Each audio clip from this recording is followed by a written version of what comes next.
Estamos de regreso en Arica Informa junto al diputado Enrique Ely Flores. ¿Apagó su celular, diputado? Me imagino, ¿no? Porque yo apagué el mío para no tener problema de que se pueda filtrar alguna conversación. Vamos a grabar esta entrevista. que no corresponda. Oye, ¿cómo ha afectado este tema del diputado Mellado de RN con esta filtración de esta conversación o esta reunión con el presidente?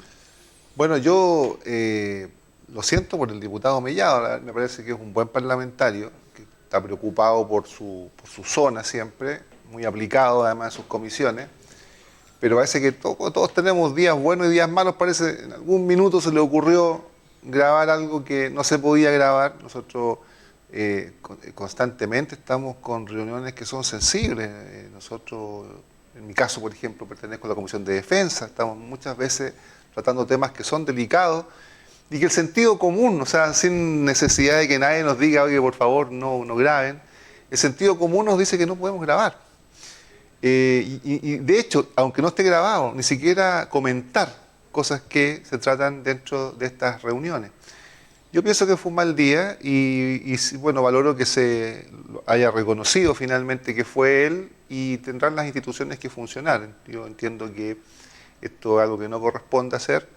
Y vamos a ver cómo se sale finalmente este asunto. Lo importante es que se sienta un precedente claro de que las comunicaciones privadas, que las reuniones privadas, salvo que yo te diga ahora en este minuto, sabes que Luis, esta entrevista la voy a grabar, si fuera una entrevista no en privado, ¿no? No se debiera hacer, no se debiera grabar, y mucho menos dar a conocer, porque en este caso esa grabación fue entregada a un medio de comunicación. Así que un saludo al diputado Mellado y ojalá que pase luego esta tormenta. Oiga, diputado, bueno, esta semana que está terminando ha sido bastante convulsionada con todo el tema, ¿cierto?, el tema de salud especialmente, ¿cierto?, que ha marcado la pauta con cambio de subsecretario. ¿Qué le pareció todo esto? Y tengo entendido que ustedes también ahí en el Congreso también sacaron la voz sobre este tema. Mira, yo de verdad, Luis, se me ponen los pelos de punta, muchas veces ya los tengo de punta y se me ponen más de punta. Cuando los políticos que no tienen un conocimiento en salud empiezan a opinar y peor aún, decidir en salud. Lo vimos en la pandemia, alcaldes que decían hay que ir a cuarentena, al otro día se desdecían y decían no hay que ir a cuarentena y daban bote porque no tenían un conocimiento básico de lo que son mecanismos de transmisión, epidemiología clínica, etc. Te pongo un ejemplo. Esta semana se votó la exigencia al gobierno de hacer mamografías gratuitas anuales a todas las mujeres mayores de 35 años. Anuales, Luis. O sea, claro, desde el sentido común de una persona que no tiene mayor conocimiento en salud, si esto se hace cada 3 años, alguien podrá decir, oiga, si lo hacemos todos los años va a ser mejor. Pero no es así no funciona la ciencia médica. Los tratamientos médicos, así como los elementos de diagnóstico, como una mamografía, si bien es cierto pueden tener beneficios, también pueden tener perjuicios. Por lo tanto, no es llegar y decirle vamos a hacer todos los años una mamografía. Hay radiación, hay traumatismo, hay desconfort. A raíz de una situación de desconfort de una mujer por una mamografía, puede ella decidir no hacerse nunca más una mamografía, situaciones de ese tipo, y por eso que hoy día está definido en los protocolos de todo el mundo cuándo hay que hacer todos los años, cuándo hay que hacer cada 2 años, cuándo hay que hacer cada 3 años y entre qué periodos de edad.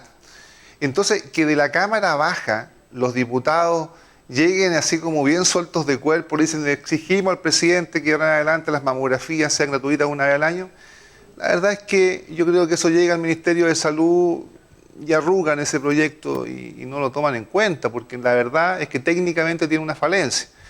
Pero bueno, en este caso en particular tuvimos lamentablemente la pérdida de vidas humanas, de lactantes, y eso obviamente que remeció el ambiente político, y yo creo que en este caso con un fundamento claro. Mira, fue el propio gobierno quien decreta alerta sanitaria el 20 y tantos, no sé exactamente el día, pero 20 y tantos de marzo.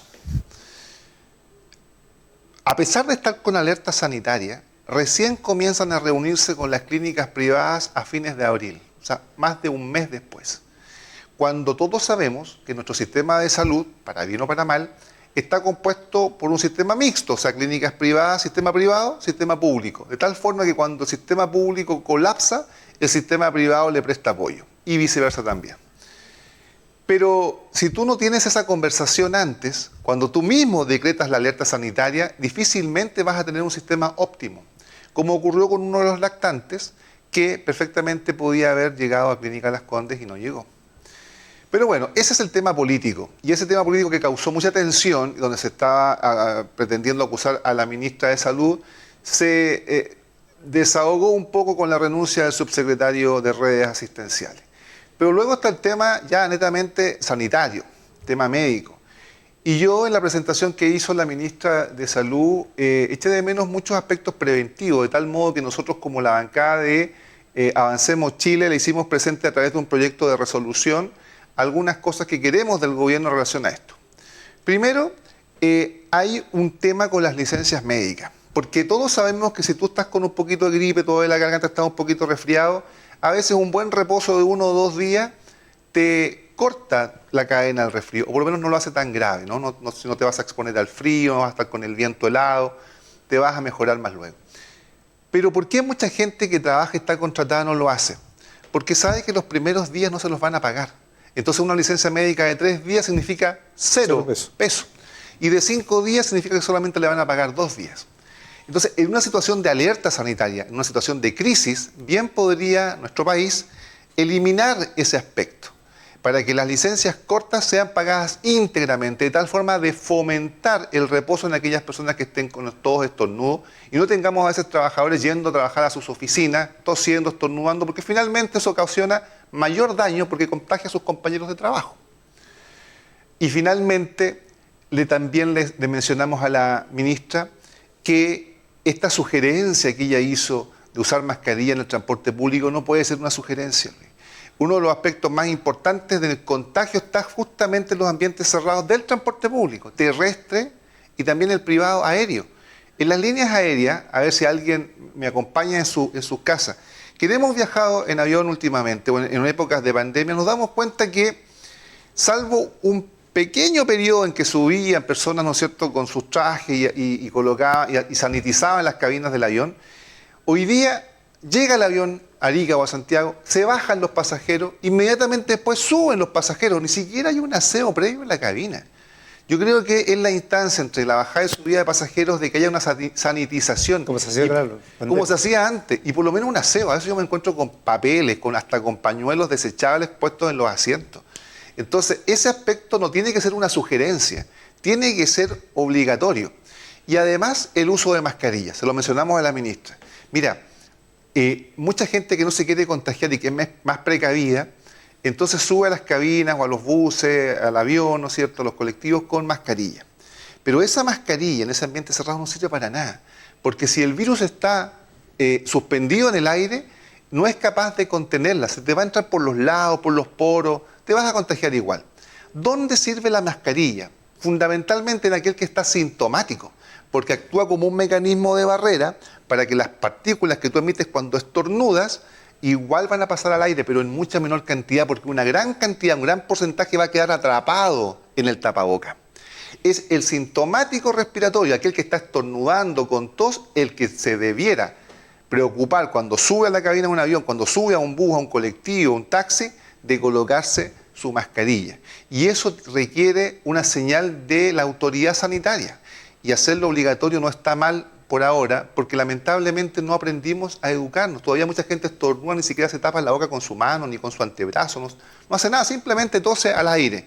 Quiere decir que no fuimos suficientemente educados y por eso que también nos falta mucha más campaña en los medios de comunicación, que es la última parte que le dijimos a la ministra. Invierta un poco más en los medios de comunicación, porque finalmente lo que tenemos que atacar es el aspecto de la prevención, que haya menos contagio. Claramente también hay que preocuparse del tema de los ventiladores, del fenómeno de la última cama, que no tengamos nunca que decidir por esa última cama cuando hayan 2 pacientes y solamente un ventilador. Pero bueno, eso también es parte de la tarea médica, pero la parte de la prevención a mí me pareció muy débil en la exposición en la Cámara. Se lo hicimos valer en la platea, digamos, cuando pedimos la palabra. A mí me encomendaron la bancada de Avancemos Chile que hiciera uso de la palabra, pero también después, cuando ya los ministros se estaban yendo, conversamos con la ministra y a ella le pareció muy bien el tema que en el transporte público los sintomáticos respiratorios tengan la obligatoriedad de usar mascarilla y vamos a esperar que esa medida llegue pronto. Bien, pues, diputado, quedaron algunos temas que los vamos a dejar para nuestro próximo encuentro, especialmente con el tema del proyecto de los 100 años, ¿no? Que están ahí Con todo gusto. promocionando. Solamente así como vamos de pincelada, esta semana avanzamos un pasito más, nos reunimos por el Plan Arica 100 años con el ministro Lizalde. Perfecto. Muchas gracias por acompañarnos, que estén muy bien. Hemos conversado con el diputado Enrique Ely Flores. Pausa y regresamos.